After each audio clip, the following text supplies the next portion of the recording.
সবাইকে স্বাগত জানাচ্ছি নেক্সাস টেলিভিশনের লেডিস ক্লাবের আড্ডায়। আমি অহনা তাসনিম খান আছি আপনাদের সাথে। আজকের দিনেও কিন্তু আমরা অলমোস্ট ছুটি ছাটাই কাটাচ্ছি, কিন্তু কাল থেকেই কিন্তু মহান রবিবার চলে আসবে এবং তারপর থেকে আমাদেরকে কাজে ফিরতে হবে।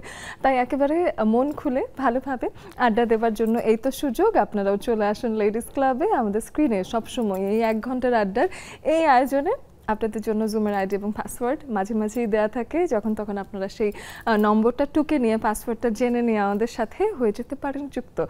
আমরা সবসময় একটা অর্থপূর্ণ বিষয় রাখবার চেষ্টা করি, যাতে করে একটা আড্ডা থেকেও শিক্ষণীয় কিছু আসে এবং নারীরা যে দেশ নিয়ে ভাবছেন, সমাজ নিয়ে ভাবছেন এবং তাদের সচেতনতার জায়গাটা যে পরিচ্ছন্ন আছে, তারাও যে নিজেদেরকে আপ টু ডেট রাখার জন্য সতর্কতা অবলম্বন করছেন সব জায়গা ভেদে, সেগুলো জানতেই আসলে আজকের বিষয়টাও রাখা হয়েছে। আপনি কি নিরাপদ? আমরা বলতে পারি যে আমরা একটা ভালো বাড়িতে আছি, আমাদের আশেপাশে আমাদের পরিবারের জন আছেন, তারপরেও কি আমরা নিরাপদ কিনা সেই বিষয়টা আসলে জানবার কিন্তু জায়গা রয়েছে। সেই বিষয়ে কথা বলতে আমাদের সাথে কিন্তু 3 জন গুণবতী নারী এসেছেন। এর মধ্যে 2 জনের জায়গাটা, কর্মের জায়গাটা একই রকম, আরেকজন আবার আরেক ধরনের উদ্যোক্তা। চলুন কথা বলে নেই তাদের সাথে। শুরুতে আমাদের সাথে যিনি আছেন তিনি হলেন নাজমুন নাহার। তিনি স্বত্বাধিকারী দ্য ফ্লেভার অফ হোম। অনেক অনেক স্বাগত জানাই। ধন্যবাদ আপনাকে। তার পাশে আছেন শাহিদা মনোয়ার। তিনি ত্রিরত্নের স্বত্বাধিকারী এবং তিনি গামছা নিয়ে কাজ করেন। শাড়িতে সবখানে গামছার প্রতিচ্ছবি দেখতে পাচ্ছি, চমৎকার লাগছে। স্বাগত জানাই। আসসালামু আলাইকুম, ভালো আছেন? খুব খুব ভালো আছি। তার পাশে আছেন সুমি সুলতানা। তিনি আছেন শারারাস অর্গানিক কিচেন থেকে, অর্থাৎ খাবার নিয়েই কাজকর্ম, এবং স্বাগত জানাচ্ছি লেডিস ক্লাবে। ভালো আছেন? খুব খুব ভালো আছি এবং ভালো থাকবারই চেষ্টা করি। আপনাদের সাথে আছি, আরো ভালো লাগবে। আমাদের বন্ধুদেরকেও জানিয়ে দেই যে জুমের আড্ডাটা কিন্তু যত চটে জলদি শুরু করতে পারি ততই ভালো। হ্যাঁ, তো যেহেতু শাহিদা আপুর সাথে আগেও আড্ডা হয়েছে, তার সাথেই শুরু করি। আপু, ত্রিরত্নের বিষয়টা, ত্রিরত্ন এখন কেমন করছে, সেখানে নতুন কি কি সংযোজন এসেছে এবং আপনার কাজ এবং মানুষের গামছার প্রতি ভালোবাসাটা এখন কেমন?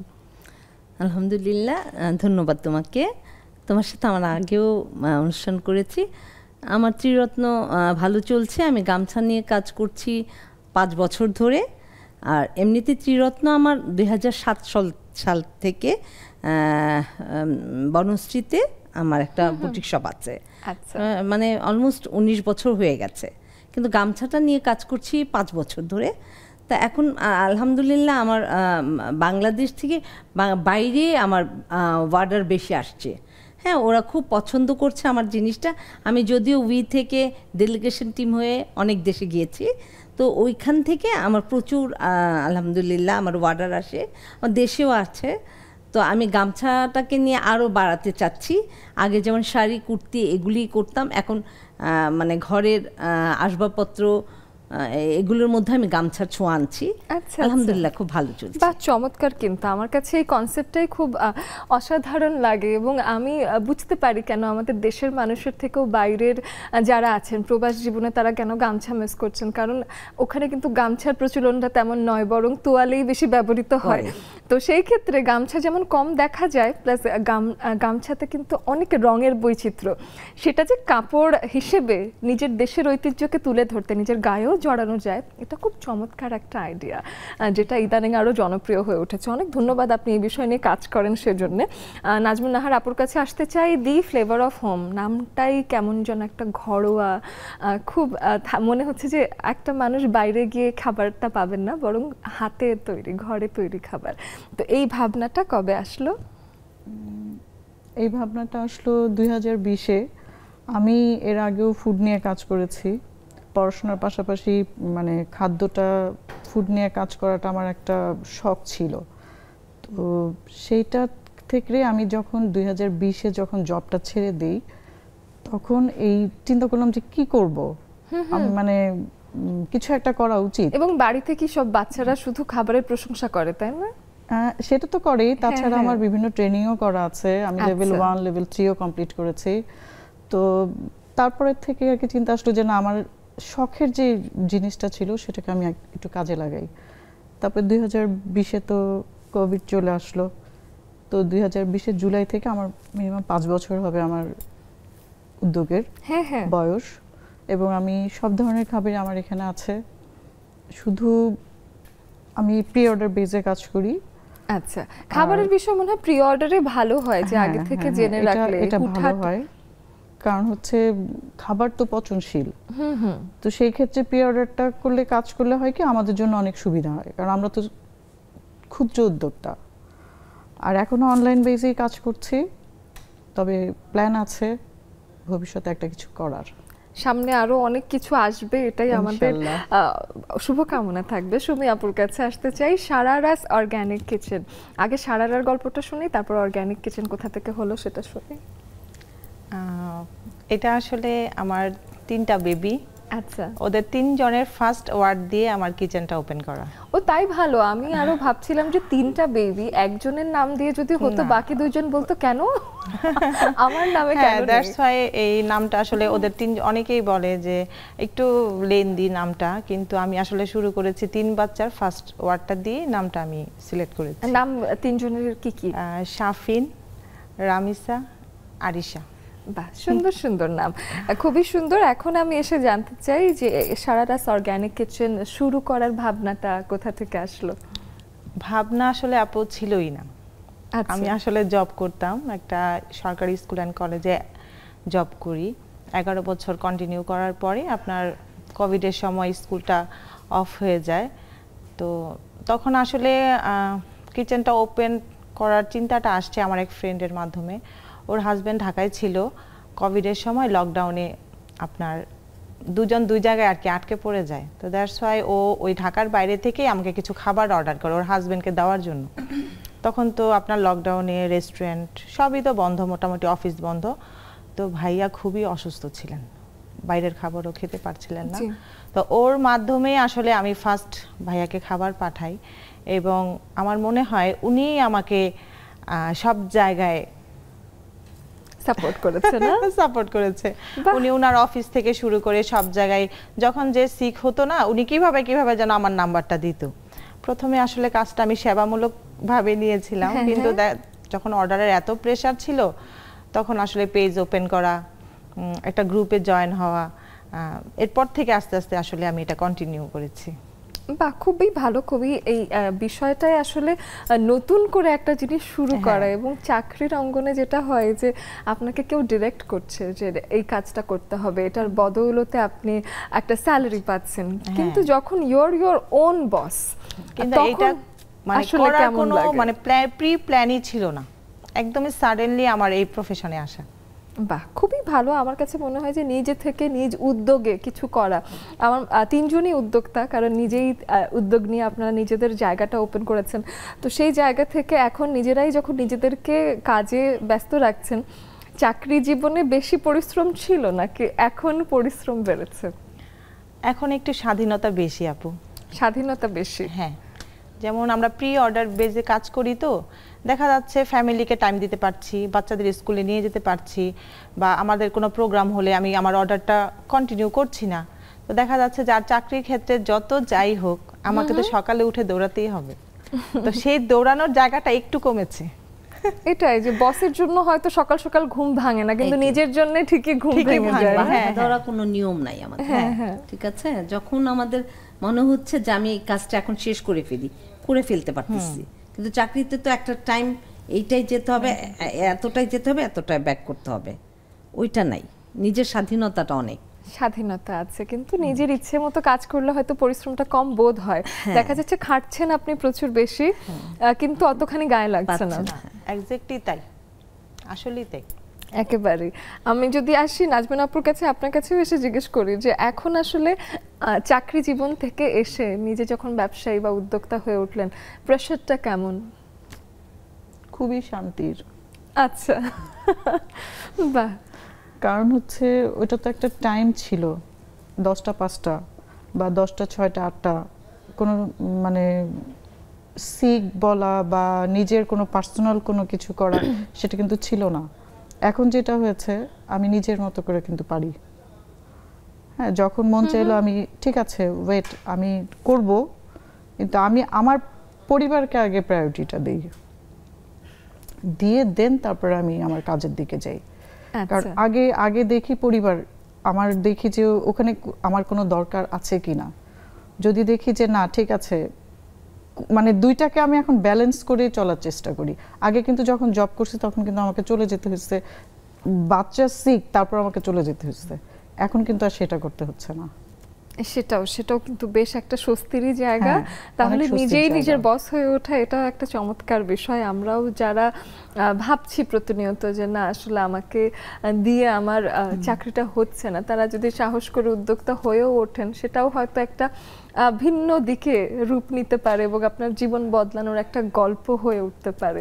সেই রকমই গল্পগুলো আমি জানি যে লেডিস ক্লাবের অনেক বন্ধুরা যারা আমাদেরকে টেলিভিশনে দেখছেন, ফেসবুক পেজে দেখছেন, ফেসবুকে আমরা কোথায় আছি সেটাও জানিয়ে দিয়ে থাকে, নেক্সাস টেলিভিশন পেজ এবং নেক্সাস লাইফস্টাইল পেজে, দুটো জায়গায় আপনারা আমাদেরকে দেখতে পাচ্ছেন।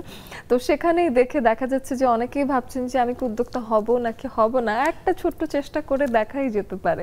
হয়তো আপনাদের গল্পটা আপনারা আমাদেরকে এখানে এসে বলছেন, এমন ঘটনাও হতে পারে।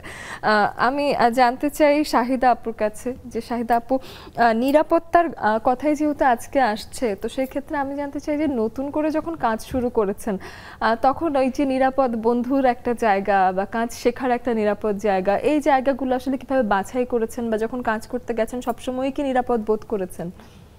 আমার আসলে কর্মক্ষেত্রে আমি সবসময় নিরাপদ বোধ করেছি, এবং আমার যারা বন্ধু বান্ধব বা আমার যারা আমার সাথে যারা কাজ করছে, হ্যাঁ আমার কাছে মনে হয়েছে যে সবাই আমাকে অনেক হেল্প করেছে। আর আজকে যদি এইভাবে আমাকে হেল্প না করতো আমার পরিবার, সবাই যদি এরকম হেল্প না করতো, আমি কিন্তু এই জায়গাটায় এসে পৌঁছাতে পারতাম না। কারণ আমার এইজটা অনেক মানে আলহামদুলিল্লাহ ভালোই, হ্যাঁ তাই না? তো এই বয়সে আমি নিরাপদ যদি না হতাম, আমার কি বলে সহকর্মীদের থেকে যদি না হতাম, তাহলে কিন্তু আমি এতটা আসতে পারতাম না। আমার কাছে মনে হয় যে আমি নিরাপদভাবে আমি কাজগুলি করছি। বাহ, চমৎকার। সুমি আপুর কাছে যেহেতু ঘরে বসেই এখন পর্যন্ত কাজ, তাই না? কিন্তু বাইরে কি যাওয়া হয়েছে বা বাইরের মানুষদের সাথে ইন্টারঅ্যাক্ট করা হয়েছে এই কাজের বিষয়ে? হয়েছে মাঝে মাঝে কিছু অফিসে যখন খাবার দেই, তো ওনারা দেখা যায় আমার রিপিট কাস্টমার হয়ে যায়, অনেকবার যাওয়া মানে রিকোয়েস্ট করে আপু এবার আপনি আসবেন। তো দেখা যায় একবার একটা ব্যাংকে গিয়েছিলাম, মানে ঘরে বসে কাজটা করে যতটা না মানে আমি ফিল করেছি নিজেকে নিজে, কিন্তু ওইখানে গিয়ে ওনাদের অ্যাপ্রিসিয়েট পেয়ে আপু সত্যি মানে মনে হয়েছে যে না, আমি জব ছেড়ে কোনো রং ডিসিশন নিইনি। সবার একটা তৃপ্তি করে খাওয়া, মানে এগুলো নিজের চোখে দেখতে আসলে খুব ভালো লাগে। এবং সবচাইতে বড় কথা, আমরা এখনও তো অনলাইনে কাজ করছি, আমার খুব ইচ্ছা একটা ক্লাউড কিচেন করার ফিউচারে।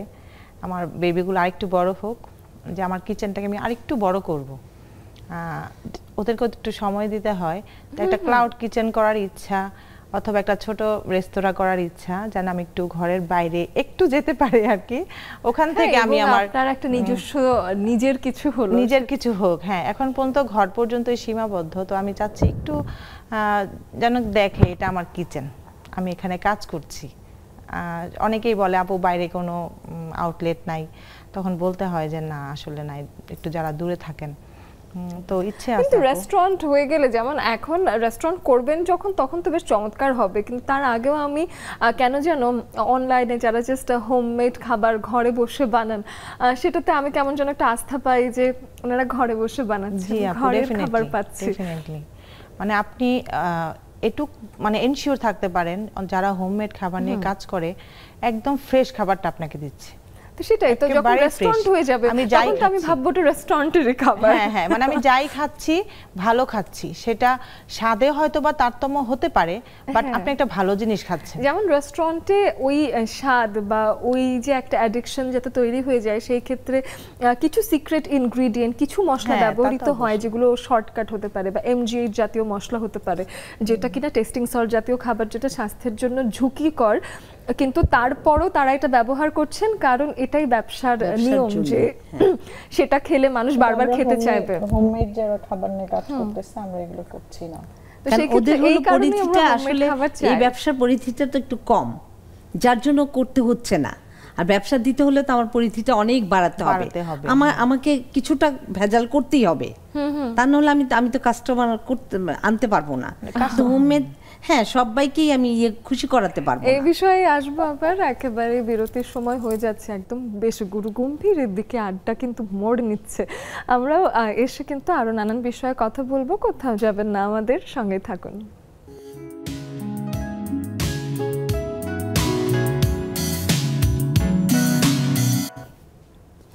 সবাইকে আরো একবার স্বাগত জানিয়ে নিচ্ছি নেক্সাস টেলিভিশনের লেডিস ক্লাবের আড্ডায়, এবং আমাদের সাথে 3 জন বন্ধু স্টুডিওতে বর্তমানে আছেন, আপনারা জানেন, কিন্তু আপনাদেরকেও যুক্ত হয়ে যাবার একটা সুযোগ তো লেডিস ক্লাব অবশ্যই দেয়। জুমের আড্ডায় কিন্তু পৃথিবীর নানান প্রান্ত থেকে দেশ বিদেশের নানান পেশার নানান নারী কিন্তু যুক্ত হয়ে যেতেই পারেন। তো সেই ক্ষেত্রে স্ক্রিনে দেওয়া আছে জুমের আইডি এবং পাসওয়ার্ড, যেটা ফলো করে আপনারা এসে আমাদের সাথে আড্ডা দেবেন এবং আমরা একেবারে জমিয়ে আড্ডা দেব। আমরা হোমমেড খাবার নিয়ে কথা বলছিলাম নাজমা নাহার আপু, যে ঘরের খাবার আসলে কেন একটু আলাদা, এবং ঘরের খাবার কি এখন আগের থেকে জনপ্রিয় হয়েছে? আপনি যেহেতু ঘরে বানাচ্ছেন, আপনি কি দেখছেন যে রেস্টুরেন্টে যাওয়ার থেকে আপনার থেকে অর্ডার করা বা ঘরোয়া খাবার অর্ডার করাতেই মানুষ এখন বেশি আগ্রহী হচ্ছে? অবশ্যই, কারণ হচ্ছে ঘরের তৈরি খাবারের মধ্যে একটা আস্থা জমে গেছে আর কি।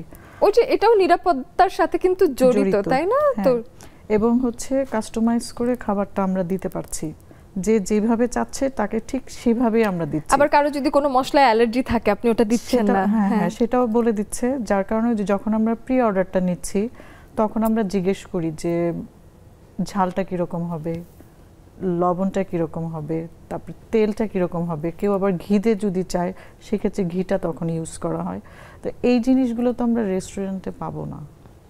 একেবারেই তাই, এবং রেস্টুরেন্টে একেবারে ঢালাও ভাবে একটা কড়াইতেই হয়তো সব খাবার করে দেওয়া হচ্ছে, যার কারণে হচ্ছে কি যে আস্তে আস্তে হোমমেড খাবারের দিকে মানুষ ঝুঁকে যাচ্ছে। এটা আছে, কিন্তু কিছু ব্যাচেলর মানুষ যারা কিনা আসলেই এই বিষয়গুলো নিয়ে ভাবেন, যাদের কাছে দাম একটা বিষয়, তারা অনেকেই ভাবছেন যে হোমমেড খাবারের দাম কিন্তু বেশি। রেস্টুরেন্টে একটা খাবার কিনতে আমাদের যা টাকা দিতে হয়, অনেক সময় দেখা যায় 150-200 টাকার প্ল্যাটারও এখন কিন্তু বেশ জনপ্রিয়, তাই না? তো সেক্ষেত্রে হোমমেড খাবারে এটা হয় না কেন? এটা হয় না, কিংবা কেন হোমমেড খাবারের দাম বেশি, সেটা একটু শুনি। আচ্ছা, কেন দাম বেশি? কারণ হচ্ছে আমি যখন অর্ডারটা পাচ্ছি সেটা বাজার করে নিয়ে এসে আমি ইনস্ট্যান্ট তাকে রান্না করে দিচ্ছি। আমি কিন্তু কোনো কিছু ফ্রোজেন করছি না, যে দেখা গেল যে আজকে আমার অর্ডারে কিছু প্রোডাক্ট রয়ে গেছে, আমি দেখা গেল সেটা আবার মিক্সড করে ফেললাম পরের দিন। আমি কিন্তু সেটা করতেছি না। আমাকে দেখা যাচ্ছে একটা খাসির মাংস যদি 1300 টাকাও কেজি হয়, আমাকে যেহেতু আমার কাস্টমার চাচ্ছে সেই ক্ষেত্রে আমাকে 1300 টাকা করে এনেই কিন্তু দিতে হচ্ছে। আর কেউ যদি আবার সেটা যদি আরো কয়েকদিন পেছনে যদি মনে করেন বাসিটাই যদি দেয়, তো সেই ক্ষেত্রে দেখা গেল সে হয়তো তখন 1100 টাকা করে নিয়ে আসছে। হয়তো সে পারছে যে ঠিক আছে আমি কিছু, যেটা রেস্টুরেন্টে করে কিছু বেশ অনেকগুলো জায়গায় হতে পারে। আমি একটু সুমি আপুর কাছেও একই বিষয়ে আসি, যে অনেকেই বলছেন যে হোমমেড খাবারে হোমমেড ট্যাগটা দিয়েই কি দাম বাড়িয়ে দেওয়া হচ্ছে, নাকি আসলেও মূলত কোনো কারণ আছে হোমমেড খাবারের দাম বেশি হবার পিছনে? সবচেয়ে বড় কথা হচ্ছে আপনি ফ্রেশ খাবার পাচ্ছেন, যেটা আপনি রেস্টুরেন্টে পাচ্ছেন না। যেমন সাপোজ আজকে আমার একটা হসপিটালে খাবারের অর্ডার ছিল, তো স্যার কিন্তু আমার একদিনের নয়, উনি আজকে প্রায় 4 বছর ধরে আমার রেগুলার ক্লায়েন্ট, এবং খুব বড় সড়ো অর্ডারই সবসময় করেন। কেন করেন? তারা স্যাটিসফাই, তারা খাবার নিয়ে তারা দেখছে যে আমি এই খাবারটা নিচ্ছি, খাবারটা ফ্রেশ, এখানে এক্সট্রা তেল মশলা নেই অথবা কোনো বাজে ইনগ্রিডিয়েন্টস নেই, বা উনি আমাকে বলছে আপু সরিষা ইলিশে আপনি এটা দিবেন না, অথবা আজকে একটা ছোট মাছও ছিল, উনি বলছে আপু টমেটো অ্যাড করবেন না। হ্যাঁ, এবং অলওয়েজ বলে আপনার খাবার খেলে আমাদের কখনো কোনো প্রবলেম হয় না। আচ্ছা, তো সেই ক্ষেত্রে ফ্রেশ খাবার এবং আপনাদের বাজার দর যখন আপনারা কিনছেন জিনিসটা, এবং তার থেকে কি অনেকে বেশি প্রাইসিং করার সিস্টেম, বা কি ধরনের প্রাইসিং আসলে কি মাথায় রেখে প্রাইসিংটা করছেন? আপু ধরেন এটা হচ্ছে আপু যেটা বললো যে এক এক দিন বাজারে এক এক রকম থাকে, আর আমরা কিন্তু স্টক করি না কোনো কিছু। আপনি অর্ডার করছেন, আমরা সেদিন বাজার করছি অথবা তার আগের দিন বাজার করছি, তো যখন যেরকম দাম থাকে আমাদের সেটার উপর ডিপেন্ড করেই প্রাইসিংটা করতে হয়। আর আমি শুধু আপনার জন্যই বাজার করছি এমন না যে আমি এটা আপনি লটে কিনছেন, এমন না আমাকে অল্প কিনতে হচ্ছে, তো অল্প জিনিসটা আমি সাপোজ ধরেন আমাকে রিক্সা ভাড়া দিতে হচ্ছে 50 টাকা, সেখানে আপনি 10 কেজি গরুর মাংস কিনতে পারেন, 1 কেজিও কিনতে পারেন, আমার রিক্সা ভাড়াটা অ্যাড হচ্ছে বা আমার এইদিকে কস্টিংগুলো বেড়ে যাচ্ছে, আবার আমি কোনো কিছু স্টক করছি না। আজকে যদি বাজারে 2 টাকা বেশি দাম থাকে, আমাকে 2 টাকা বেশি দিয়ে কিনতে হচ্ছে। তো যারা হোমমেড খাবার আসলে সবাই খেতেও চায় না, ওই যে প্রাইজিংটার জন্য সবাই এটা আসলে নিতেও পারে না। দেখা যাচ্ছে যে একটু ভালো খাবার চায়, আস্থা রাখতে পারে যে আমার সুস্থতা সবার আগে, আমি যদি সুস্থ থাকতে চাই, ভালো খেতে চাই, আমাকে একটু দাম দিতেই হবে। সেটা বটে। এবং আমি জানতে চাইছি এই যে এই যাবার আসার কস্টিং এবং সবকিছু নিয়ে আপনাদের তো একটা প্রাইসিং করা থাকে, আপনাদের নিজেদের কি ব্যবসাটা হচ্ছে, মানে আপনারা কি লাভবান হচ্ছেন কোনোভাবে? খুবই সীমিত আপু, খুবই সীমিত। আমার মনে হয় যারা হোমমেড খাবার নিয়ে কাজ করে তারা মূলত মানে মনে হয় তারা একটু সেবামূলক দিকটাও চিন্তা করে। আমরা যে খুব আমি হয়তো অল্প একটু রান্না করছি, আমাদের প্রাইসিংটা করতে অনেক সমস্যা হয়। হ্যাঁ, কারণ আমি অনেক করছি না। এটুক জিনিসের দাম যদি আপনার রেস্টুরেন্টে 20 টাকা হয়, সেখানে আমি হয়তো 15 টাকাও রাখি অনেক সময়। কেন? যে এত অল্প জিনিস আমি মানে কাস্টমারের কাছে দামটা কিভাবে নেই। হ্যাঁ, কিন্তু কস্টিং কিন্তু দেখা যাচ্ছে এভারেজে তার মূল্য এবং খাবারের মূল্য সেম হয়ে যাচ্ছে। বাহ, আচ্ছা। এদিকে শাহিদা আপুর কাছে যেটা জানতে চাই, আপনি শুধু কাপড় নিয়ে অনেকদিন ধরে কাজ করছেন, তো আমি যেই প্রশ্নটা আমার মাথায় সবসময় ঘুরঘুর করে, আমি জানি না এটার উত্তর আপনার কাছে আছে কিনা, সেটা হলো যে কাপড়ে কি স্বাস্থ্যকর বা অস্বাস্থ্যকর বিষয় আছে? যে কোনো একটা কাপড় এটা পরলে আপনি সুস্থ থাকবেন এবং কোনো একটা কাপড় যেটা আপনাকে অসুস্থ করে ফেলে, মানে কাপড়ে নিরাপত্তা খোঁজার জায়গা আছে কিনা? অবশ্যই আছে। যেমন সুতি কাপড়, সুতি কাপড় সব সিজনে সব বয়সে সব পরা যায়, এবং এই সুতি কাপড়ে কারো অ্যালার্জি নাই, ঠিক আছে? তো এটা বেশি নিরাপদ। জর্জেট কাপড় অনেকেই পরতে পারে না, এবং আমাদের দেশের জলবায়ু হ্যাঁ সুতি কাপড়টাকে বেশি প্রায়োরিটি দেয়। তো যার জন্য সুতি কাপড়টা আমার জন্য নিরাপদ, সবার জন্য নিরাপদ। তো আমি সুতিটার উপরেই বেশি প্রেফার করি, সুতিটা নিয়ে আমি বেশি কমফোর্ট ফিল করি এবং সুতি নিয়ে আমি কাজ করি। এবং এই কাপড়গুলো নিয়ে কাজ করলে সুতি কাপড় নাকি জলদি পুরনো হয়ে যায়, এরকম কি? না, এরকম না। আসলে মেইনটেনেন্সের উপর। হ্যাঁ, অনেকেই আছে যে একবারে পরেই ধুয়ে ফেলে। হ্যাঁ, বা একটু যদি আপনি কাপড়গুলো নিয়ে একটু রোদে দিয়ে রাখেন, একটু করে রাখেন, রেখে আবার সুন্দর করে রেখে দেন, তাহলে কিন্তু আপনি এটা অনেক দিন ব্যবহার করতে পারবেন। এটা আপনি আবার অনেকে আছে যে মানে ইয়েদের উপর বাড়ির ইয়েরা কাপড়গুলি ধুয়ে টুয়ে ফেলে, অন্য কিছুর সাথে রং উঠায় ফেলে, তখন তো নষ্ট হবেই।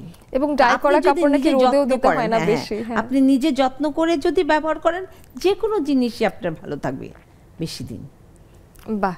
এদিকে আমরা যখন নিরাপত্তা নিয়ে কথা বলি, আমাদের বেশ জীবনের অনেক অংশ জুড়ে রয়েছে হলো এখন সামাজিক যোগাযোগ মাধ্যম এবং সোশ্যাল মিডিয়া বলি আমরা এটাকে। তো যে বিষয়টা নিয়ে আসতেও চাই যে নাজমুন আপু, যে সোশ্যাল মিডিয়া এখন আমাদের জন্য কতটুকু নিরাপদ, বা সেটা আপনার জন্য কতখানি মনে হয়েছে যে না আমার কাজেই সাহায্য হয়েছে, এবং কতটুকু শেয়ার করাটাকে আপনি নিরাপদ বোধ করেন? কাজের জন্য তো অবশ্যই সোশ্যাল মিডিয়া দরকার। এখন যেহেতু আমরা অনলাইন বেসড কাজ করতেছি, আমাদের পুরোটাই কিন্তু অনলাইনের উপরেই। আর নিরাপদ বলতে আমি কখনো উল্টাপাল্টা কোনো কিছুতে ঢুকি না, সত্যি কথা। জাস্ট খালি আমার পেজ, নিজের প্রোফাইল আর হচ্ছে টেক্সটের অ্যান্সার দেওয়া, এর বাহিরে আর আমি একটু যাই না। সেই ক্ষেত্রে আমি নিজেকে অনেক সেফ মনে করি।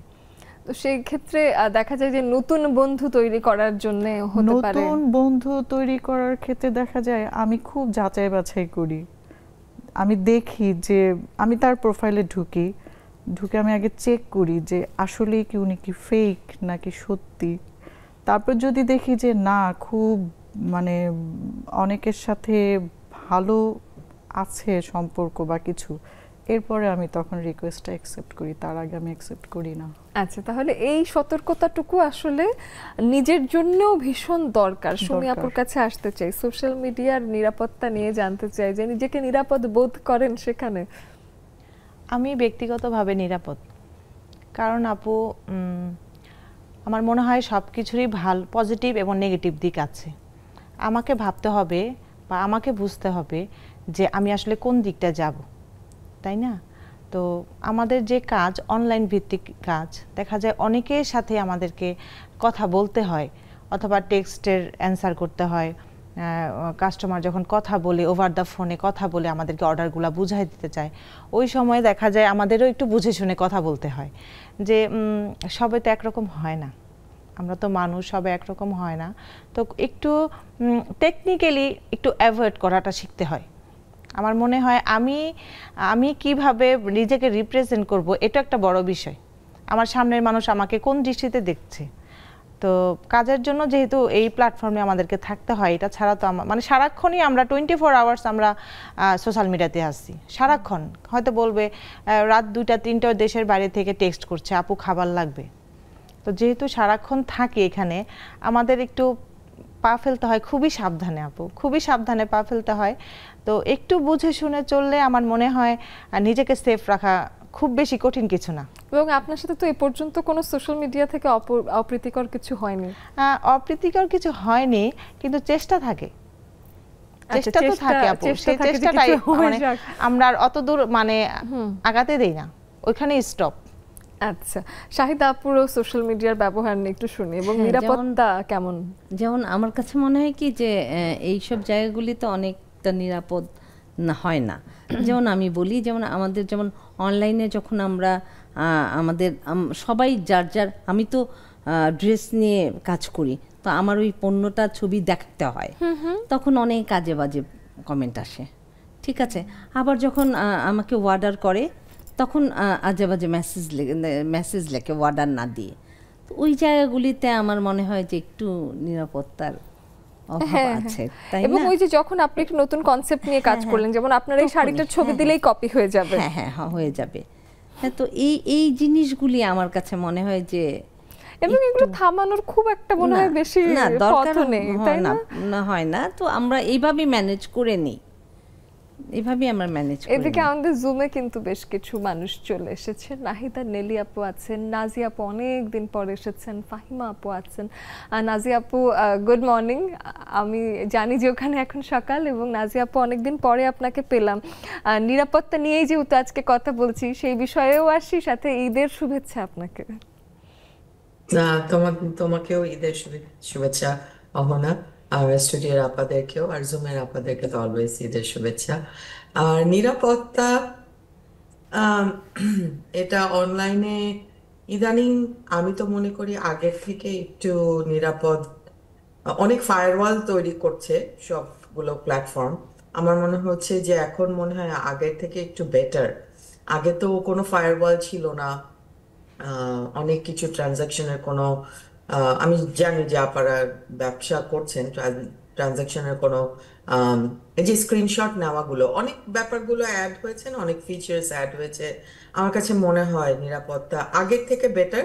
তবে যে আপা বললেন যে একটু বুদ্ধি খাটিয়ে চলতে হয়। আসলে অনলাইনে অনেকগুলো ফোরাম আছে, সেসব ফোরামে কি কি ইনসিডেন্ট হচ্ছে ওটাও একটু জানা দরকার যারা ব্যবসা করছেন, মানে এই সোশ্যাল মিডিয়ার মাধ্যমে যারা ব্যবসা করছেন, এটা একটু জানলে আর নিজেকে যদি একটু আপডেট রাখা যায় সোশ্যাল মিডিয়ার ব্যাপারগুলোতে, যে কোথায় কি হচ্ছে, কোন ফিচার অ্যাড হচ্ছে, কোন কোন আই মিন অ্যাপগুলো বেটার এখন, হ্যাঁ কেন বেটার, এগুলো একটু নিজেকে অনলাইনে একটু এডুকেটেড করলে I think it is possible. আর মানুষকে আরেক আপা বললেন না খারাপ কমেন্ট, ওটা তো এমনি হেঁটে গেলেও করে, সেটা তো কোনো কথা না। সো এগুলোকে বাদ দিয়ে একটু চিন্তা করলেই চলবে, ইগনোর। আর নাজিয়া আপু আবার আসছি অবশ্যই, একটা বিরতির সময়ও হয়ে গেছে, এদিকে আমরা ফিরে আসছি কিছুক্ষণের মধ্যে, কোথাও যাবেন না, সঙ্গেই থাকুন।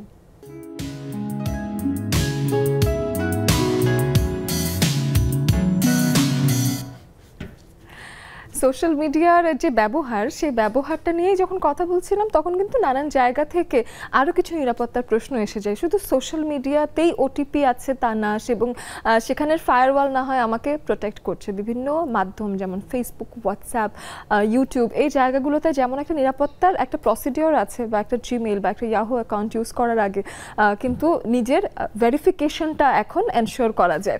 সেই বিষয়টা যেমন আপনারা জানেন, এটার সাথে আরেকটা বিষয় আছে যে আমরা এখন মানি ট্রান্সফারিং নানান রকম অ্যাপ ব্যবহার করছি, এবং অনেকে ফোন দিয়ে বলছেন যে আমি অমুক অ্যাপ থেকে ইনি বলছি, আপনাকে একটা ওটিপি পাঠানো হচ্ছে যেটা আপনার আমাকে বলতে হবে। এটাও কিন্তু একটা ট্র্যাপ, এবং এটা আমরা সবাই জানি কিনা যে এই ঘটনা হয় না আপনাদের সাথে? আমি কিছুদিন আগে আমার এক বোনেরও এমনই ঘটনা হয়েছে, ও রান্না করতে করতে ওটিপি বলে দিয়েছে, আর অমনি কিন্তু টাকা পয়সা চাওয়া, ওর সোশ্যাল মিডিয়া সব কিছুর অ্যাক্সেস ওর কাছে চলে আসলো, এবং তার সোশ্যাল মিডিয়া থেকেই আমি দেখছি সবাইকে মেসেজ পাঠাচ্ছে। এমন কোনো ঘটনা কি শাহিদাপুর হয়েছে? আমার হয়নি, তবে আমি শুনেছি যে এরকম করেছে, তার ওটিপি নিয়ে ওর থেকে ওর মেসেজ দিচ্ছে যে ও সবাইকে আমাকে একটু টাকা পাঠান, হ্যাঁ সাহায্য করেন। তো আমাকেও আবার ফোন করে জানালো যে আপনার কাছে কি কেউ কেউ টাকা চেয়েছে? তা বললাম যে না। বলে কি আপনার কাছে টাকা চাইলে কিন্তু আমার ইয়েটা হ্যাক হয়েছে, আপনি কিন্তু টাকা দিয়েন না। তো এইটা শুনেছে, আমার হয়নি এখন। বাহ, তাও ভালো যে এরকম এক ধরনের। আমার কাছে কিন্তু প্রচুর ফোন এসেছে, আমাকে মানুষ অনেক কাজের জায়গা অফার করেছে যে এই অ্যাপে অমুক জায়গায় 1 ঘন্টা ধরে আমি যদি কিছু অনলাইন ওয়েবসাইটে গিয়ে ক্লিক করলেই নাকি টাকা চলে আসে। তো টাকা আর্ন করাটা এত সহজ হয়তো হয় না, সেখান থেকেই একটা সচেতনতা মাথার ভেতর থাকা উচিত যে টাকা অফার করছে অথচ ডলার অফার করছে, কিন্তু কাজটা এত সহজ কেন সেটাও ভাবতে হবে। একটু চলে আসি এদিকে, নাহিদা নেলি আপু আছেন। নাহিদা নেলি আপু, আপনার কাছে এসে জানতে চাই যে নিরাপত্তার জন্য আসলে আপনি সোশ্যাল মিডিয়া হোক অথবা ব্যক্তিগত জীবনের নানান রকম কাজের ক্ষেত্রে কি ধরনের নিরাপত্তা নিজের জন্য নিশ্চিত করেন বা কিভাবে সাবধানতা অবলম্বন করেন সেটা একটু শুনে। আপু আনমিউট করে বলুন, আনমিউট করে তারপর বলুন।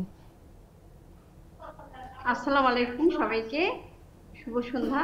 আসলে আমরা তো আসলে এখন বলতে গেলে অনেকটাই অনিরাপদ সব জায়গায় আসলে। তো সোশ্যাল মিডিয়ার ক্ষেত্রে আমি খুব একটা মানে ইউজ করি না, পোস্ট করি না কোনো কিছু, খুব দেখে শুনে করি আসলে। কারণ দেখি যে যদি কোনো খারাপ কমেন্টস আছে সে ভয়টাও থাকে সব সময়। খুব একটা ইউজ করি না, পোস্টও করি কম। তো আর অন্যান্য ক্ষেত্রে চেষ্টা করি সাবধানতা অবলম্বন করার। অনেক ধন্যবাদ। এদিকে ফাহিমা আপুর কাছে আসি। আজকের বিষয়ে আপনি কি নিরাপদ, এই বিষয়ে ফাহিমা আপু আনমিউট করে আমাদের সাথে একটু কথা বলবেন। ফাহিমা সুলতানা। ধন্যবাদ আপু, শুভ সন্ধ্যা সবাইকে। স্টুডিও টিম আপুকে অনেক অনেক অভিনন্দন।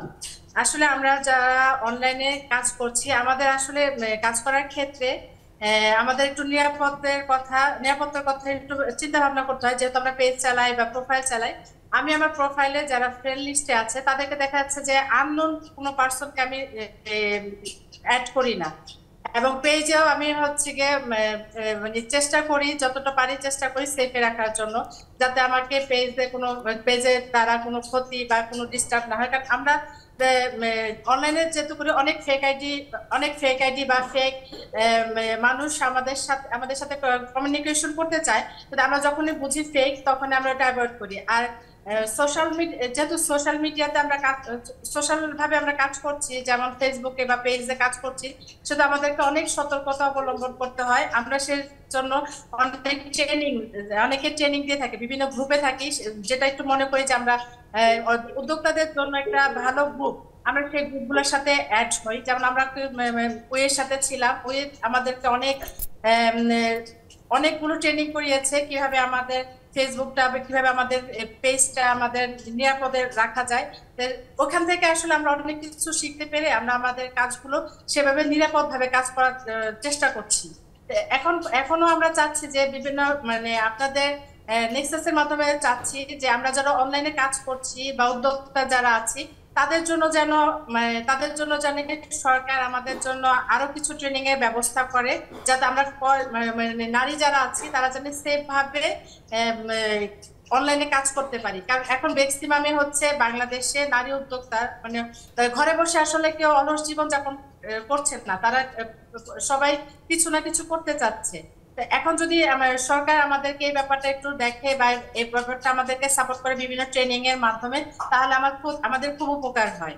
বাহ, চমৎকার একটা আবেদন। এবং এটা কিন্তু আসলে যে সরকারিভাবেও উদ্যোগ নেওয়া যেতে পারে, বিভিন্ন ইনস্টিটিউট বা অর্গানাইজেশন সেখান থেকেও আসলে বিভিন্ন ট্রেনিং যখন আসবে তখন কিন্তু, যেমন আমরা দেখা যাচ্ছে এখানে যারা বসে আছে, আমি দেখছি যে সবাই আসলে একটা শিক্ষিত ব্যাকগ্রাউন্ডে আছি বা একটা প্রিভিলেজ সোসাইটি বিলং করি, তো আমাদের কাছে এই শিক্ষাটা আসা খুবই সহজ।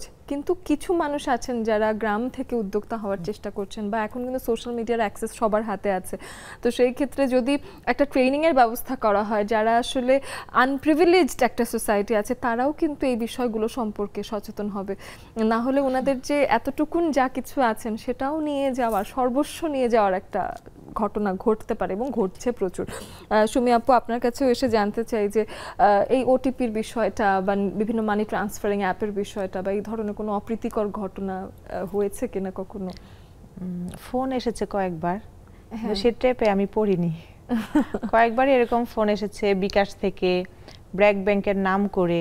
হ্যাঁ, তো একবার যখন বিকাশ থেকে করেছিল আমি অনেকগুলো স্টেপ পার হয়ে গিয়েছিলাম আপু, কিন্তু হঠাৎ করে আমার মনে হয় আমি স্টপ হয়ে গেলাম। যে আমি মানে ওনারা এমনভাবে ফোর্স করে জিজ্ঞেস করে যে লাস্টের এটা কি এটা, শেষের এটা কি এটা।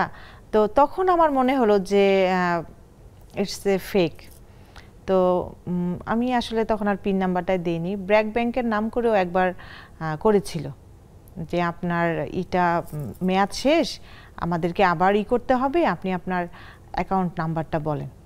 তো কিন্তু মানে এটা তো আমি পড়ে গিয়েছিলাম, কিন্তু আমার কাছে তখন অ্যাকাউন্টের নাম্বারটা আমার মোবাইলে সেভ করা ছিল না। আচ্ছা, আমি বলেছিলাম যে আপনি এখন করেন না, আমাকে একটু ঘন্টাখানেক পরে করেন, আমি একটু বাইরে আছি, আমি বাসায় গিয়ে দিব। তো আমার হাজবেন্ডকে যখন বললাম, ও তো খবরদার দিও না, ভাগ্যিস তুমি বাসায় নাই, দিলে তো আপু একদম সাথে সাথেই সব শেষ হয়ে যেত। হয় এখনো আসে আপু, প্রায় সময় অনেক ওটিপি থেকে না ফোন আসে। তো আমি এখন কি করি, সাথে সাথে ওগুলাকে ব্লক করে দিই। ওই নাম্বারগুলো একটা মানে একই নাম্বার থেকে প্রায় ফোন করে। দেখা যায় একটা বেটার অপশন, যারা মানে আমাকে শুনছেন, ওটিপি থেকে কোনো ফোন আসলে ফেক মনে হলে ওগুলাকে ব্লক করে দেওয়া উচিত। একদম। নাজিনা আপুর কাছেও শুনে একটু এই বিষয়ে। আমারও এরকম ফোন আসছে, দেখা যায় বেশিরভাগ বিকাশ থেকেই আসছে যে আপনার অ্যাকাউন্টে টাকা চলে গেছে। তো আমি তখন আবার একটু ঝাড়ি দিয়ে আমি বললাম যে আপনি আমাকে টাকা পাঠাইছেন, আপনি যেখান থেকে পাঠাইছেন সেখানে ওনাকে জিজ্ঞেস করেন, আপনি আমাকে কেন জিজ্ঞেস করতেছেন, আমার এখানে কোনো টাকা আসে নাই। বলে না, কালকে তো আপনার এখানে গিয়েছিলাম। সে হ্যাঁ গিয়েছে, কিন্তু আপনি আমাকে এটা জিজ্ঞেস করতে পারেন না, আর আমি তো বলতেছিও না। তো আমার হাজবেন্ড আর আমার বাচ্চারা আবার এদিক থেকে খুব অ্যালার্ট, ওরা আমাকে বলতেছে যে কখনো কোনো এরকম ফোন আসলে ওটিপি, আমি একবার ফোন ধরে আমি বলতেছি উনার কি নাকি প্রবলেম হয়েছে, আমার বিকাশে ওটিপি নাম্বার আসতেছে, আমি কি দিব? আমার মেয়ে বলতেছে না না মা, খবরদার দিও না কিন্তু, বলে দাও দাও ফোনটা দাও। তারপরে দেখলাম যে সাথে সাথে 3টা ওটিপি নাম্বার ঢুকলো। ও যদি না থাকতো আমি হয়তো সেদিন দিয়ে দিতাম, আর আমার বিকাশ থেকে এত টাকাগুলো চলে গেল। অ্যাকচুয়ালি ইদানিংকার বাচ্চারা বেশ শার্প, এবং ওরা বেশ দেখা যায় যে এইসব বিষয়ে বেশ একটু সচেতন, অনেক শার্প আপু, ভীষণ। একদমই তাই।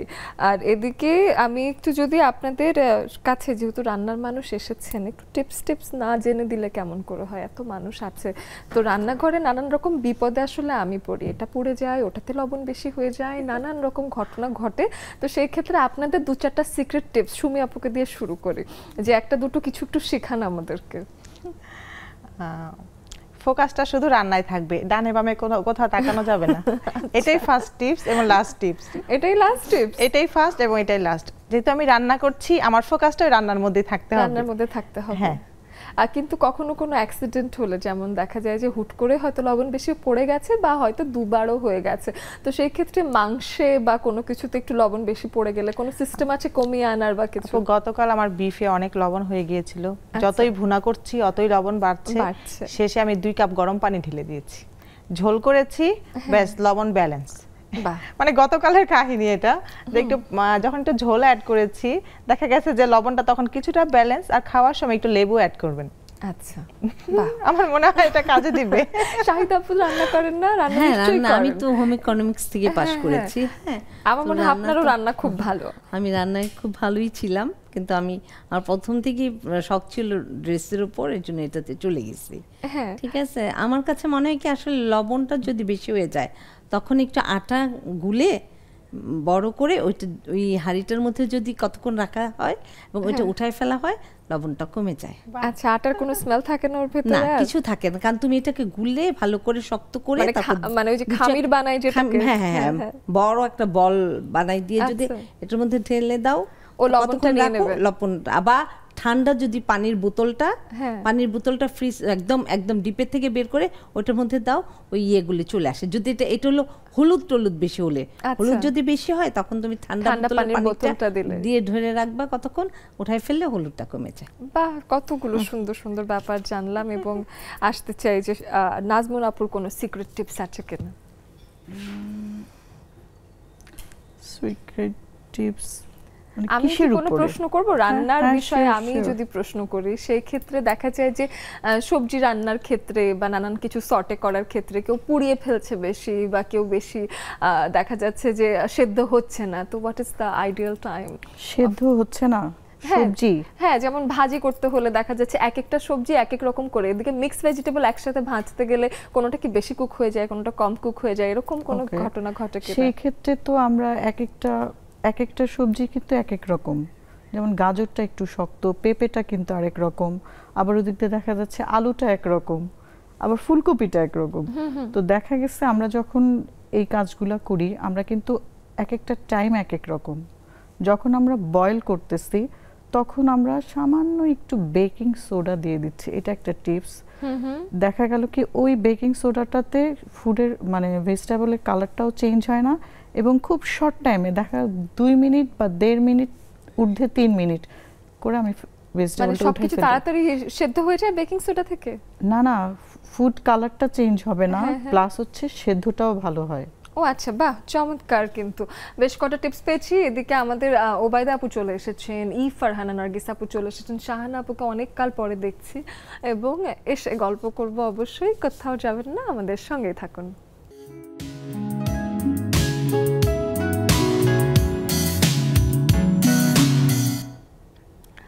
নিরাপত্তা নিয়ে যখন কথা হয় তখন আসলে মনের ভেতর নানান রকম কিন্তু কষ্ট, ভয় বা চিন্তা আসলে চলেই আসে, কিন্তু দুশ্চিন্তা থেকে সতর্কতাই হয়তো আসল। এবং যখন আমরা সতর্ক থাকি এবং নিজের জায়গায় নিজের প্রতি আত্মবিশ্বাস থাকে, তখন এটা নিয়ে অতিরিক্ত দুশ্চিন্তা করা বা একেবারেই অতিরিক্ত চিন্তার জায়গাটা থেকে বেরিয়ে আসাই ভালো, কারণ চিন্তা থেকে কোনো সমাধান হয় না। রিল্যাক্স থেকে ভালোভাবে নিরাপত্তা নিজের জন্য এনশিওর করলেই হয়তো সবকিছু ঠিকঠাকই হয়ে যায়। আমাদের সাথে বেশ কিছু বন্ধুরা আছেন যারা জুমে যুক্ত হয়েছেন, স্ক্রিনে দেওয়া আছে জুমের আইডি এবং পাসওয়ার্ড, যেটা ফলো করে আপনারা এসে আমাদের সাথে আড্ডা দিচ্ছেন সব দিনই। আমরা শেষের দিকে যেহেতু এসেছি, আমরা একটু আড্ডার দিকে চলে আসি, যেখানে আমি দেখতে পাচ্ছি ফারহানা নার্গিস আপু আছেন, তার কাছে আসতে চাই। এসে ফারহানা নার্গিস আপু, আপনার কাছে এসে যেটা জানতে চাই যে আপনিও তো সোশ্যাল মিডিয়া ব্যবহার করেন, এবং সেই ক্ষেত্রে দেখা যায় যে কি করেন আসলে, নিরাপদ বোধ করেন কিনা, কিংবা কোন জায়গায় সব থেকে বেশি অনিরাপদ বোধ করেন সেটা একটু শুনে।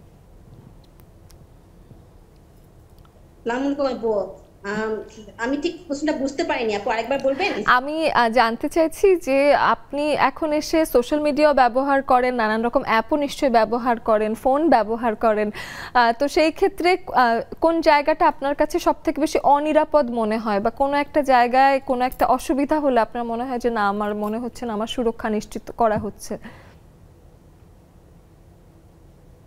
আচ্ছা আপু, আসলে সোশ্যাল মিডিয়ার যে আমি ইনভলভ, সত্যি বলছেন যে আমি এখনো একটু ইনভলভ, আগে এত বেশি ছিলাম না, তারপরেও আমি হচ্ছে বেশি একটা এত কারিগরি কিছু বুঝি না, লেখার উপরে বেশি থাকি।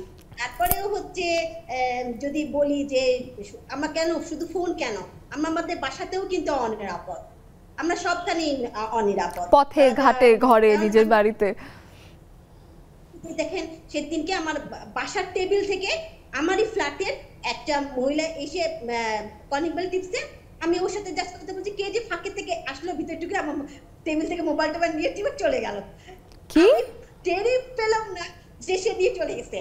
তারপরে আমি তো দরজাটা বাই বাই দিয়ে দিয়ে দরজা তো বাসায় ঢুকছি। পরে আবার চিন্তা করছি আরে মোবাইলটা গেল কই রে, কারণ এখন একটু মোবাইলটা হাতাতে করি তো মোবাইল আর খুঁজে পাই না। আর মাংস ভিজাইছি মনে হয় ওটার ভিতরে ডুবাইছি, না মাথা খারাপ হয়ে গেছে, বাথরুমে না বিছনাতে হচ্ছে না বিছনাতে নাই, খুঁজতে খুঁজতে তারপরে কি বলে ফ্ল্যাটের পাশে ফ্ল্যাটকে বললাম যে আপনার কাছে আছে কিনা, মানে উনি বলে কি আমি তো আসি নাই, তার 3 তলা তো আসছিল আমার বাসায়, তাহলে 3 এখন চলে না। উনিও করলো কি আমার সাথে 3 তলায় গেল, 3 তলায় উনি বলে কিন্তু না আমি যে চোর সে কিন্তু ঘরের মধ্যে গিয়ে পুরো সিম টিম খুলে মোবাইল টোবাইল খুলে খাটের নিচে ঢুকা দিছে। আচ্ছা, আপনি কি পরে ফোনটা পেয়েছেন নাকি আমি হাসতে হাসতে বলছেন তাই আমি বুঝতে পারছি না যে এটা একটা দুর্ঘটনা নাকি পরে আসলে সেখান থেকে ভালো কিছু হয়েছে, সেটা একটু বুঝে নেই আগে। পরে কি ফোনটা পেয়েছিলেন? তারপরে কিন্তু ঘর চোরের মধ্যে ঘরটা মানে ঘরের মধ্যে চোরটা ছিল, আর সে তো মনে করেন একটা চোর কেমন করে না, কিন্তু আমরা তো সবাই কথা বলছি ফ্ল্যাটে, সবাই 4-5টা 6টা মহিলা হয়ে গেছি, সবাই বললো না না শুধু 3 তলা ছাড়া তো আবার আমার বাসায় কেউ আসে নাই, হ্যাঁ আবার ওর বাড়িতেও কেউ কারো দিন, শুধু আমার বাসায়, আর আমার মোবাইলটাই এই এক্ষুনি এই মুহূর্তে থেকেই নাই, তাও আধা ঘন্টা হয় নাই। তারপরে আমাদের দরজাও লাগানো, আমাদের ছাদের দরজাও লাগানো, মানে চোর এখন আমাদের ঘরে মানে ফ্ল্যাটের মধ্যে ঘুরপাক করতেছে, কোথাও তাহলে যায় নাই। তারপরে উনি আবার ওনার কাজের যে মেয়েটা ছিল ওকে বলতেছে এই তুই তো আমার সাথে, হ্যাঁ হ্যাঁ উনি তো কেউ গেছিল, তারপর ওই হচ্ছে নিচে। তারপরে যাই হোক খুব পেলাম আমি জিনিসটা, কিন্তু পুরো পার্স খুলে ফেলছে। ওরটুকু বাচ্চা কেমন করে সব পার্স খুলতে পারে, কেমন করে সিম আলাদা করতে পারে সব জানে। আর আমরা তো অনেক ধন্যবাদ আপু, এখান থেকে আসলে সচেতনতার জায়গাটাই আসলে আমরা বুঝতে পারলাম যে ঘরে আসলে যখন তখন যাকে তাকে ঢুকতে দেওয়ার বিষয়টাতে আরো একটু সচেতন হওয়া, বা বাইরের একটা মানুষ ঘরে আসলে নিজের জিনিসগুলো চোখে চোখে রাখা, এই সচেতনতার জায়গাটা অবশ্যই বেশি গুরুত্বপূর্ণ। অনেক ধন্যবাদ নার্গিস আপু। আসতে চাই ওবায়দা আপুর কাছে। আপু, নিরাপত্তা নিয়ে কথা বলছি, আপনি কি নিরাপদ, আপনি নিরাপদ বোধ করেন কিনা, এবং অনিরাপদ হলে আসলে সাবধানতার জায়গাটা কোথায়? অতিথি আপুদের শুভেচ্ছা। আজকে তো আমার অতিথি আপুদের সাথে কথা বলতেই মনে হয় সময় যাবে না। সুমি আপা আর নাজমুন নাহার আপা আমার খুব পছন্দের মানুষ, ওনাদের কাছে আমি সবসময় খাবার নেই, মানে দুজনের কাছে ব্যালেন্স করে নিই। দুই আপুকেই আমার পছন্দ, দুজনকেই পছন্দ। কিছু জিনিস এই আপার কাছে কতদিন তো কন্টিনিউ নিলাম, এখন আবার আগামী মাসে মনে হয় নিতে হবে। কারণ হলো যে খাবারের নিরাপত্তাটা আমি বুঝি উনাদের কাছে, কারণ উনারা আমাকে যে খাবার দিচ্ছে আমি বলে দিই আমাকে এইভাবে দিবেন ওইভাবে দিবেন। তারপরে তার যে যেমন আমার বাসায় গেস্ট আসলে আমি দই বড়া নিই নাজমুন নাহার আপার কাছ থেকে, এটা আমার থাকেই প্রায়। তারপরে হলো বউকে দাম ভাত হলো সুমি আপার কাছে, খুবই মজা। স্যার উনি সবসময় অনেকগুলি করে খাবার দেয়, পরে একজনের খাবার দুজন খেয়েও শেষ করতে পারি না, এটা একটা প্লাস পয়েন্ট। আপার কাছে থিয়ারি দিলেও সেরকমই দেয়। আর নাজমুন নাহার আপার তরকারি, যে কোনো তরকারি লাগলে নাজমুন নাহার আপার কাছে খুবই ভালো লাগে ওনার রান্না টান্না। ছোট মাছ তো আর করলা ভাজি আমার খুবই মজা লাগে ওনার। এদিক দিয়ে আমরা যে বাইরে যে খাই সেগুলা খুবই মানে নিরাপত্তাহীন খাবার, ওগুলা মানে কোনো আমাদের জন্য ঘরের খাবারের নাম শুনো তো ক্ষুধা লেগে যাচ্ছে আপু। এই ক্ষেত্রে আমরা এই যে ঘরে বসে যে হোমমেড খাবার পাচ্ছি এটা একটা খুব নিরাপদের জায়গায় এইখানে, আর আমরা অন্যখানে সেভাবে নিরাপদ না। সোশ্যাল মিডিয়া চমৎকার ওবায়দা আপু, অনেক ধন্যবাদ। এবং ঘরের খাবারে নিরাপত্তা এনশিওর হচ্ছে, এটা আসলে চমৎকার একটা মেসেজ। আমরা এদিকে আসতে পারি শাহানা আপুর কাছে। শাহানা আপু, আপনার কাছে অনেক দিন পরে আসা, আপনি তো আমার জন্য আসেন নাই, আপনার বান্ধবী এসেছে তাই এসেছেন, এখন বলেন। আপু আসসালামু আলাইকুম, আপনি কেমন আছেন? অনেকদিন পরে দেখা, বান্ধবীদের জন্য আসছি, আপনাকেও দেখতে আসছি। আসলে বাচ্চাদের পড়াশোনা এগুলা নিয়ে একটু ব্যস্ততা বেশি, যার কারণে আসা হয় কম। তো আমার বান্ধবীদের সবাইকে অভিনন্দন, সবাই আমার পরিচিত। আপনার জন্য অনেক দোয়া, অনেক ভালোবাসা। বাহ, অনেক ধন্যবাদ শাহানা আপু। রীতা পোদ্দার দিদির কাছে আসতে চাই, একটু সাবধানতার বিষয় বা সচেতনতার 2-4টা কথা শুনি। অনেক ধন্যবাদ আপনার সবাইকে, শুভ সন্ধ্যা। আমি তোমার মনে করি এটা ভীষণ সুন্দর লাগছে। যাই হোক, আসলে সাবধানতা তো একটা বিশাল একটা ব্যাপার হয়ে গিয়েছে এখন। আগে একটা সময় ছিল যে রাত্রে 11টা বা বাজলে মনে হতো না যে ঠিক আছে আসি বাইরে কোনো প্রবলেম হবে, এখন একটু একটু ভয় ভয় করে কেন জানি। আর অসুবিধা তো বিভিন্ন মোবাইল নিয়ে অনেকে বললো, আসলে মোবাইলে হচ্ছে আমাদেরটা আসলে ওই এজটা নাই যে কার সাথে একটু খোঁজ গল্প করা বা একটু ই করা, কিন্তু কিছু কিছু মেসেজ চলে আসে যে জিনিসটা খুবই বিরক্তকর, যেটা আসলে আমাদের চায় না এই দেশের সাথে আমি মনে করি। আর যেটা আছে, আর বাইরে যাওয়ার সময় কিছু জিনিস দেখেছে, যেমন আমার মোবাইলটা নিয়ে গেল কিছুদিন আগে ট্রেনে, ঈদের আগে আর কি। আবার তার কিছুদিন আগে আবার গুলিস্তান থেকে চেনটা নিয়ে গেল, বসে আছে। তো এইটা আসলে আমরা নিরাপত্তাহীনতায় ভুগি, খুবই কষ্টদায়ক। চেনটা নিয়ে খুব কষ্ট পেয়েছি, ভীষণ ভীষণ ভীষণ। যাই হোক, সবাই অনেক ভালো থাকবেন। আসলে আমরা চাই যে সামাজিক ভাবে যে আমরা সবাই যেন সুস্থ সুন্দর ভাবে থাকি, নিরাপদ জীবন পালন করতে পারি, এটাই সবার কাছে আসলে কাম্য, যারা কর্তৃপক্ষ আছে। ধন্যবাদ অহনা। অনেক ধন্যবাদ। এদিকে আমরা যেহেতু নিরাপত্তা নিয়ে কথা বলছি, সচেতনতার জায়গা নিয়ে কথা হচ্ছে, তখন আসলে এখনকার সময় অনুযায়ী নিরাপত্তা নিজেকেই নিজেরটা নিশ্চিত করতে হয়, নিজেকেই সাবধান থাকতে হয়, এবং সেগুলো নিয়ে আজকে আড্ডা দেওয়ার চেষ্টা করেছি। আপনাদের তিনজনকেই ধন্যবাদ জানাতে চাই। বিদায় বেলায় যদি এক লাইন করে কিছু বলার থাকে, নাজমুন আপু। নিরাপদ নিয়েই বলি। নিরাপদ শব্দটা অনেক ছোট, কিন্তু এর গভীরতা অনেক বেশি। আর নিজের নিরাপত্তার জন্য নিজেকেই সচেতন থাকতে হবে। অনেক ধন্যবাদ। শাহিদ আপুর কাছে আসি। নিরাপদ, আসলে নিরাপদ মানেই হলো আমরা একজন আরেকজনকে সম্মান করা, বিশ্বাস করা, একটা সেফ স্পেস পাওয়া এবং সাহায্য করা। হ্যাঁ, এইটাকে আমি নিরাপদ মনে করি, এবং আমরাই এভাবে আমরা নিজেরাই সবাইকে নিরাপদ রাখতে পারবো। বাহ, চমৎকার। সুমি আপুর কাছে শুনি। ঘরের পরিবেশটা অনেক বেশি জরুরি সবাইকে সচেতন করার জন্য। আমি মনে করি বাবা মা থেকে ছোট বাচ্চা পর্যন্ত সবাইকে একটা মেসেজ দেওয়া উচিত যে অন্তত নিজেকে সেভ করার জন্য যা যা করতে হয় ওগুলো যেন তো ঘরের ভিতর আলোচনা করা হয়। আমরা বাইরে যাচ্ছি, আমাদের কি কি করতে হবে, বাইরে গেলে কতটুকু পর্যন্ত আমরা যেতে পারবো, আমাদের লিমিটেশনটা অন্তত বাচ্চাদেরকে বেশ প্রয়োজন। তিনজনকে অনেক অনেক ধন্যবাদ, এবং আমাদের দর্শক বন্ধুদের কাছ থেকেও বিদায় নেয়ার বেলাটা চলে এলো। আমি অবশ্যই আশা করব যে আপনারা যেখানেই যাবেন, যাই ব্যবহার করবেন না কেন, সবকিছুর ভেতরে সতর্ক থাকবেন, সচেতন থাকবেন এবং সুরক্ষিত থাকবেন। আল্লাহ হাফেজ।